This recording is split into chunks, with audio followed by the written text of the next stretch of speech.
immense que de vous retrouver dans le 20h de Mourchid TV, mesdames, messieurs. À présent, les titres. Le 8e jour de la naissance du prophète Mohammed, paix et salut sur lui, a été célébré par la communauté Kountiou à Ndiassane. Le thème retenu pour l'édition 2024, l'entraide dans les bonnes œuvres et pas dans le péché et la transgression. On en parle dans ce journal. Législative anticipée du 17 novembre, l'arène politique en nette ébullition avec des parfums d'alliances qui se font sentir, des alliances pour le moins probables comme celle entre le Parti démocratique sénégalais et l'APR. On en parle dans cette édition. Et puis convoqué ce dimanche devant la division des investigations criminelles, Lat Diop a été arrêté pour blanchiment de capitaux. La DIC fouille aussi dans les tiroirs de l'OQSF des dossiers qui seront soumis sans doute au nouveau pôle judiciaire financier chargé de réprimer les infractions économiques et financières au Sénégal. C'est l'économie de l'actualité de ce soir. À présent, le développement.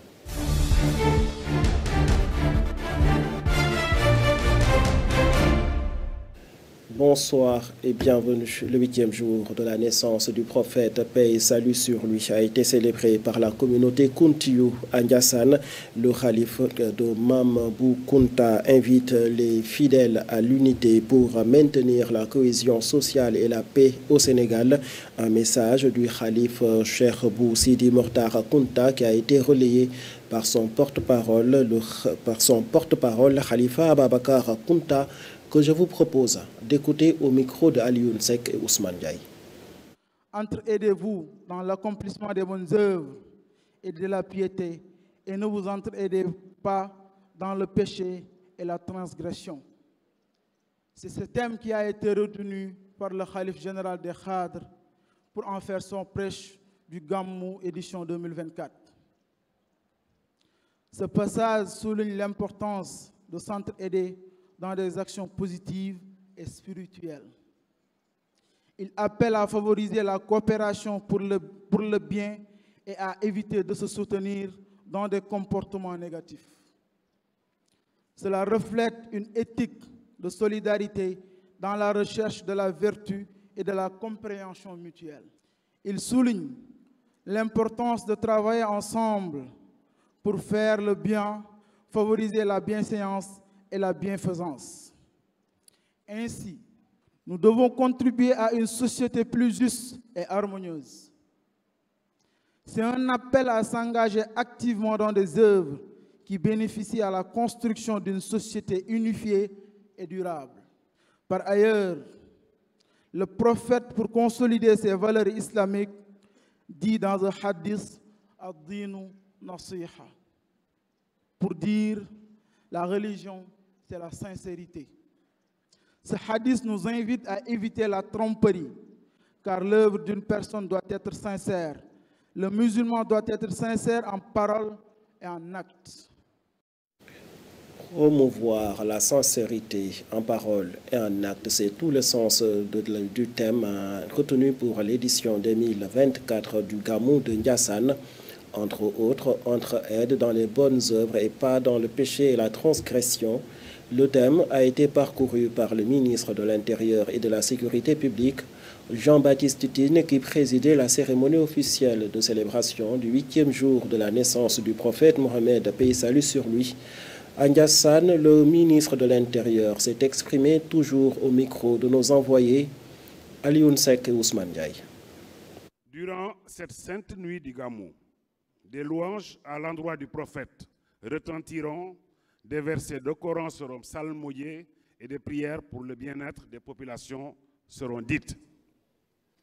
Mesdames, Messieurs, chers disciples de la Tariqa Qadriya, le thème que vous avez choisi pour cette édition 2024 du Gamou, ça nous rappelle les responsabilités des croyants, les uns envers les autres.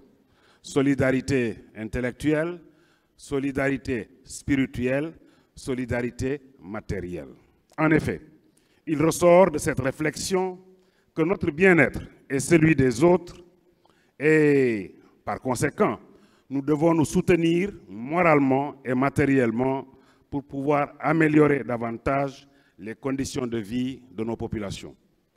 Dans ce registre, je voudrais juste rappeler que pour le maintien et le renforcement de la cohésion sociale, aussi bien les pouvoirs publics que les communautés religieuses doivent contribuer activement, surtout en situation de catastrophes naturelles telles que les inondations, à l'entraide et à l'assistance aux sinistrés.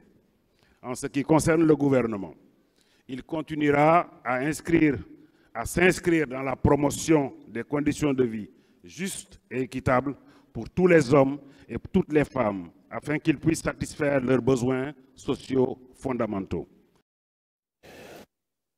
Plusieurs autorités ont effectué le déplacement pour célébrer le 8e jour de la naissance du prophète Mohammed, paix et salut sur lui. C'est le cas du maire de la commune de Keyine, une localité située dans le département de Kaffrine, Elhaji Diané, qui effectuait une ziara auprès de son ami et fidèle, en tout cas son marabout, Serigne Sidi Lamine Kunta, en marge d'un entretien accordé à nos envoyés sur place. Il est largement revenu sur l'importance de la célébration de la nuit du prophète, mais aussi les relations qui lient les autorités politiques et les autorités spirituelles au Sénégal. Suivons ses propos. Nous sommes aujourd'hui ici dans cette ville sainte de Mame Cheikh Bou Kounta pour venir célébrer avec les fidèles ce prophète, paix et salut sur lui, Sayyidina Muhammad sallallahu alayhi wa sallam, qui est le sceau des prophètes, vraiment qui est un modèle et pour les humains et pour les djinns. Nous sommes aujourd'hui ici pour rendre visite et donner nos ziars à Serigne Sidi Kunta, Sidi Lamine Kunta, vraiment qui est en train de faire un travail exceptionnel sur le plan économique, sur le plan social, sur le plan environnemental, mais sur le plan surtout spirituel. Je rappelle aussi que dans Keyine, nous avons une très grande communauté khadr. Il est obligatoire pour nous, n'est-ce pas, de venir ensemble avec cette communauté-là, ici, chez leur marabout. En tout cas, je lance un appel à tous les jeunes Sénégalais de porter une attention particulière par rapport à l'héritage de nos aïeux qui ont vraiment travaillé pour l'islam, pour le prophète, paix et salut sur lui. C'est la jeunesse sénégalaise qui doit porter, n'est-ce pas, cet héritage-là et le sauvegarder, autant pour moi. La nouvelle triste a réveillé les populations dakaroises. Ce lundi, la marine sénégalaise a retrouvé dimanche 22 septembre une embarcation dérivant à quelques dizaines de kilomètres au large de Dakar avec au moins 30 corps sans vie, a indiqué l'armée dans un communiqué.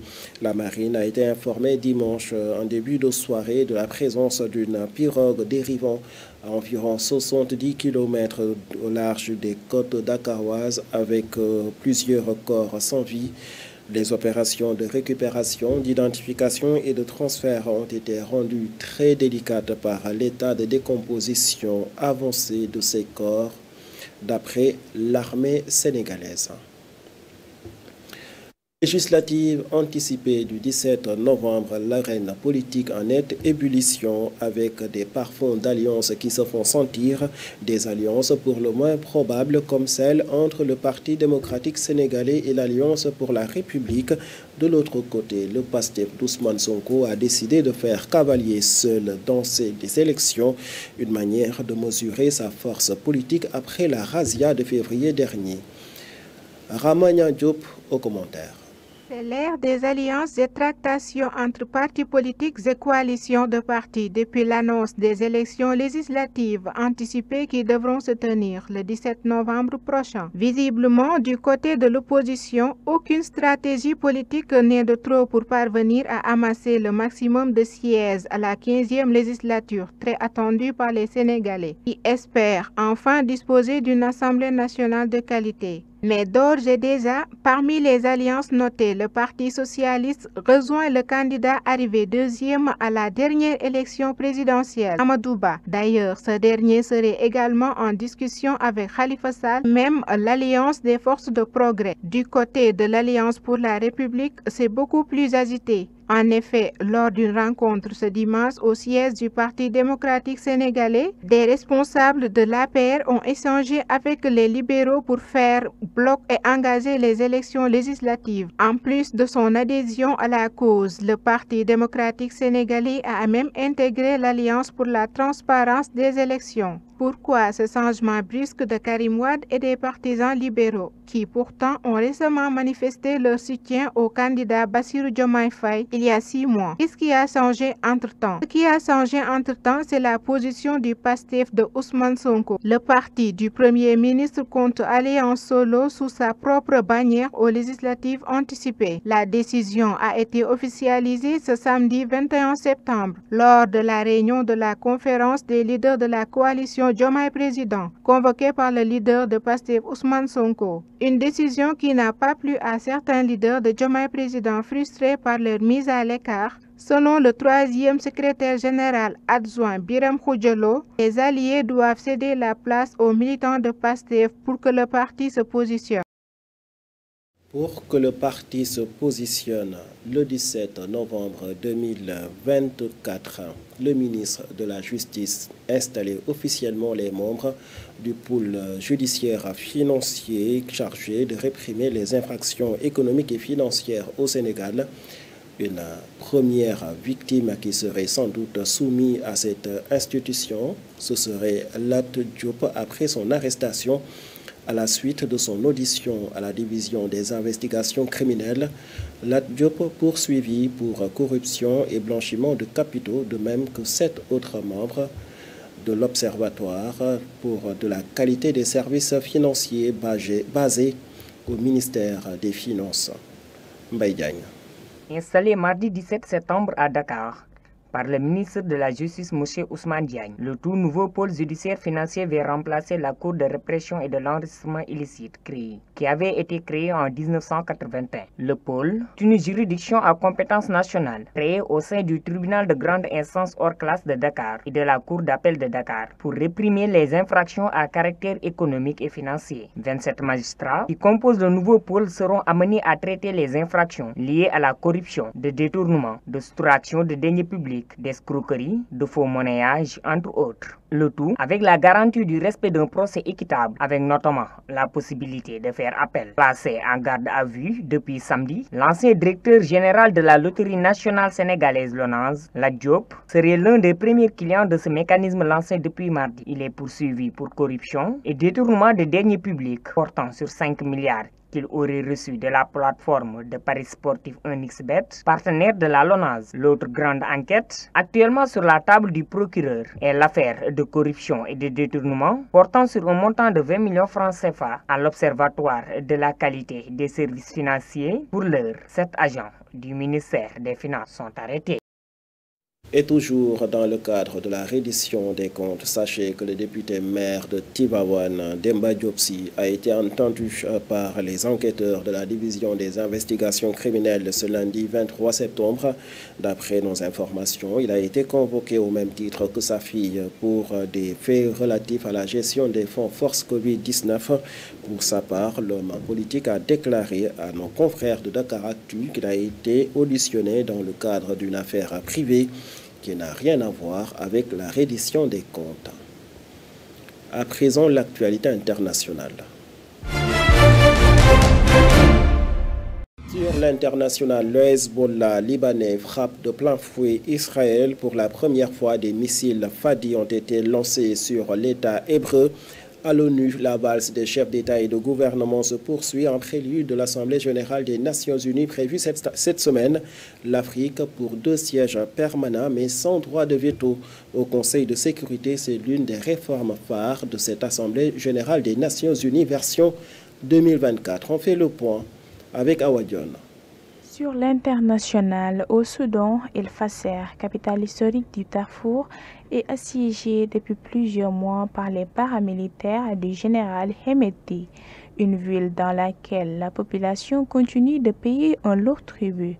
Tout semble indiquer que Hemedti tente d'engager une grande offensive alors que l'Assemblée générale de l'ONU s'apprête à se pencher sur la guerre entre les deux généraux rivaux qui déchirent le Soudan depuis avril 2023. Aujourd'hui, la bataille d'El Fasser a déjà fait des centaines de morts, des centaines de milliers de déplacés, tandis que la famine s'est installée dans le quart voisin de Zamzam, selon l'Organisation des Nations Unies. Et puis, jusqu'au 30 septembre, les dirigeants du monde sont à New York pour l'Assemblée générale des Nations Unies. Parmi les grands dossiers qui ne manqueront pas d'être évoqués, celui du Proche-Orient, de l'Ukraine, mais aussi du Soudan. Il sera également question de la réforme du Conseil de sécurité. Les États-Unis viennent d'annoncer de manière tout à fait solennelle qu'ils apporteraient leur soutien à la création de 2 sièges permanents pour des pays africains, mais sans droit de veto. Enfin, le front libano-israélien s'est embrassé ce dimanche avec des centaines de roquettes tirées par le Hezbollah sur le nord d'Israël et des dizaines de raids aériens israéliens menés au Liban. 3 personnes ont été tuées depuis ce matin dans le sud du Liban et plusieurs autres ont été blessées. La coordinatrice spéciale des Nations Unies au Liban, Janine Hennis-Plasschaert, a prévenu que la région est au bord d'une catastrophe imminente. Le Hezbollah a tiré pour la première fois une centaine de missiles Fadi 1 et Fadi 2 d'une portée respective de 80 et 105 km, ainsi que des dizaines de roquettes Katyusha, a-t-il précisé dans ses communiqués. C'est tout pour la page internationale. Awa John pour l'actualité internationale. C'est tout aussi pour ce rendez-vous d'information. Merci de l'avoir suivi et très bonne suite de programme sur nos antennes.